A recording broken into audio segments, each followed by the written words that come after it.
Hi friends, welcome back to tasty recipes. ఈరోజు catering స్టైల్లో దొండకాయ ఫ్రైని డీప్ ఫ్రై చేయకుండానే పొడి పొడిలాడుతూ ఎలా తయారు చేసుకోవచ్చో చూద్దాము. చిన్న చిన్న చిట్కాలు పాటించాము అంటే ఎక్కువ నూనె అవసరం లేకుండానే మనకి చక్కటి దొండకాయ ఫ్రై రెడీ అయిపోతుంది. మొదటి చిట్కా, ఏవైనా ఫ్రైలు తయారు చేసుకునేటప్పుడు బాగా క్రిస్పీగా రావాలి అంటే ఇనప మూకుడి ట్రై చేయండి, చాలా బాగా క్రిస్పీగా వస్తాయి. ఇప్పుడు దొండకాయ ఫ్రై తయారు చేయడం కోసం ముందుగా ప్యాన్లోకి 4-5 టేబుల్ స్పూన్ల వరకు నూనెని వేసుకుని ఇలా పల్లీలని వేయించుకోవాలి. నాన్ స్టిక్ యూజ్ చేసినా కానీ మనకి క్రిస్పీగానే వస్తాయి, ఇంకా ఆయిల్ కూడా చాలా తక్కువగా పీలుస్తుందండి. కానీ మనకి ఇనప మూకుడు అయితే హెల్త్కి కూడా మంచిది కదా, క్యాస్టర్ ఆయిల్ లాంటివి అయితే, అందుకని ఇనప మూకుడే అని చెప్తున్నాను. వేగిన పల్లీలని పక్కన ఉంచేసుకుని ఇదే ప్యాన్లో నూనె ఉంటుంది కదా, దానిలోకి బాగా సన్నగా తరుక్కున్న దొండకాయ ముక్కల్ని వేసుకోవాలి.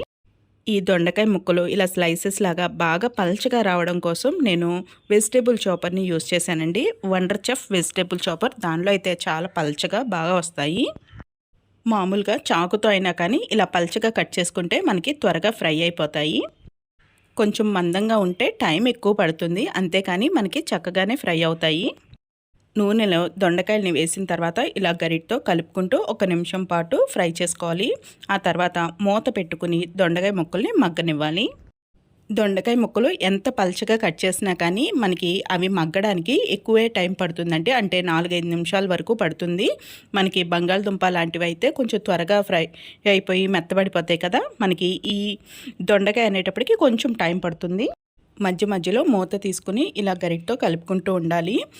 దొండకాయ ముక్కలు కొంచెం సాఫ్ట్గా అయిన తర్వాత దీనిలోకి 1/4 టీ స్పూన్ వరకు పసుపు, ఇంకా రుచికి సరిపడా ఉప్పు వేసేసుకోవాలి. నెక్స్ట్ చిట్కా అండి, ఇప్పుడు మనం పసుపు ఉప్పు వేసేసామనుకోండి ఇంకొంచెం త్వరగా మగ్గుతాయి. ఉప్పు పసుపు వేసిన తర్వాత ఇలా గరిటతో కలిపేసుకుని మళ్ళీ మూత పెట్టుకుని మగ్గనివ్వాలి.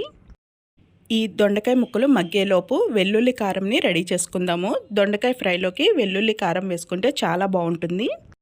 దీనికోసం 2 ఎండుమిరపకాయలు, 1 టీ స్పూన్ జీలకర్ర, 4 వెల్లుల్లి రెమ్మలు వేసుకుని రోటిలో దంచుకుంటే బాగుంటుందండి. ఒకవేళ రోలు లేదు అంటే మిక్సీ జార్లో వేసుకోవచ్చు. మనం ఏవైనా కూరలు తయారు చేసుకున్నప్పుడు దానిలోకి అల్లం వెల్లుల్లి పేస్ట్ వేసుకుంటూ ఉంటాం కదండి. ఆ అల్లం వెల్లుల్లి పేస్ట్ వేసుకున్నప్పుడు మనం అన్ని కూరలు అన్ని మసాలాలు అన్నీ కరెక్ట్గా వేసినా కానీ టేస్ట్ అనేది డిఫరెన్స్ ఉంది ఏంటి అనుకుంటాము. కానీ అల్లం వెల్లుల్లి పేస్ట్ ఫ్రెష్గా వేసుకున్నప్పుడు మనకి ఆ టేస్ట్ చాలా బాగుంటుంది. అందుకని వీలున్నంత వరకు ఇలా చిన్న చిన్నవి అప్పటికప్పుడు నూరుకుని వేసుకోవడమే మంచిది. ఒక్కొక్కసారి అనుకుంటూ ఉంటాం కదా, ఇందులో చూసినట్టే చేసాము కానీ టేస్టీగా లేదు అని. ఇలాంటి చిన్న చిన్న వాటి వల్లే మనకి ఆ టేస్ట్ అనేది మారిపోతుంది. ఈలోపు దొండకాయ ముక్కలు కూడా మగ్గిపోయినాయేమో చూద్దాము. దొండకాయ ముక్కలు కొంచెం సాఫ్ట్గా అయ్యి బాగా మగ్గిపోయినాయండి. ఇప్పుడు మనకి బాగా డీప్ ఫ్రై లాగా బాగా క్రిస్పీగా రావాలి కాబట్టి మూత తీసేసుకుని ఒక 4-5 నిమిషాల పాటు ఇలా గరిటతో కలుపుకుంటూ ఫ్రై చేసుకోవాలి. ఇలా కొంచెం మగ్గి మనకి ఆయిల్ సపరేట్ అవుతూ ఉంటుంది కదా, అప్పుడు దీనిలోకి దంచుకున్న వెల్లుల్లి కారంని వేసేసుకోవాలి. మనం దీంట్లో మళ్ళీ కారం కూడా వేస్తామండి. ఒకవేళ ఎండుమిరపకాయల కారం ఎక్కువగా ఉంటే కారం తగ్గించుకుని వేసుకుంటే సరిపోతుంది. ఇప్పుడు ఇదంతా కూడా బాగా కలిసేలాగా కలుపుకోవాలి. ఈ వెల్లుల్లి కారం వేసిన వెంటనే మనకి ఇల్లంతా మంచి వాసన వచ్చేస్తుందండి, అంత బాగుంటుంది. వెల్లుల్లి కారం వేసిన తర్వాత ఒకసారి ఇలా బాగా కలిపేసుకుని మూత పెట్టుకుని మగ్గించుకున్నాం అనుకోండి, ఆ వెల్లుల్లి కారం ఫ్లేవర్ అంతా కూడా కూరకి పట్టి బాగుంటుంది. 2 నిమిషాలు ఇలా మూత పెట్టుకుని మగ్గించుకున్న తర్వాత మూత తీసేసుకుని ఇంకా గరిటతో కలుపుకుంటూ ఫ్రై చేసుకోవాలి. ఈ ఫ్రై అనేది మన టేస్ట్కి తగ్గట్టుగా మనం ఫ్రై చేసుకోవచ్చండి. బాగా క్రిస్పీగా రావాలి అంటే ఇంకొక 4-5 నిమిషాల పాటు ఫ్రై చేసుకోవాలి.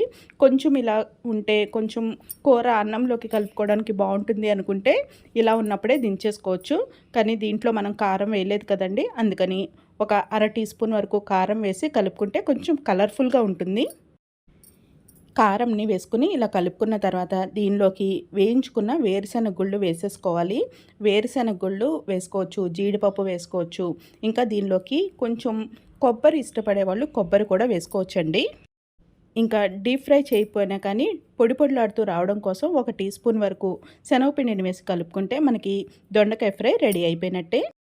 కేటరింగ్ స్టైల్లో మనకి పొడి పొడిలాడుతూ దొండకాయ ఫ్రై రెడీ అయిపోయిందండి. చూస్తుంటేనే తెలుస్తుంది కదండి, చాలా పొడి పొడిగా. మనం డీప్ ఫ్రై చేసుకుంటే ఎంత పొడి పొడిగా ఆడుతూ ఉంటుందో ఆ విధంగా వచ్చేసింది. ఈ దొండకాయ ఫ్రై పప్పు, సాంబార్ లాంటి వాటిలోకి కాంబినేషన్గా చాలా బాగుంటుంది. ఒకసారి ట్రై చేసి చూడండి. అలాగే మన ఛానల్ని ఫస్ట్ టైం చూస్తున్నట్టయితే సబ్స్క్రైబ్ చేసుకోవడం మర్చిపోకండి. మరొక ఇంట్రెస్టింగ్ అండ్ టేస్టీ రెసిపీతో మళ్ళీ కలుద్దాము. Thank you for watching food re channel.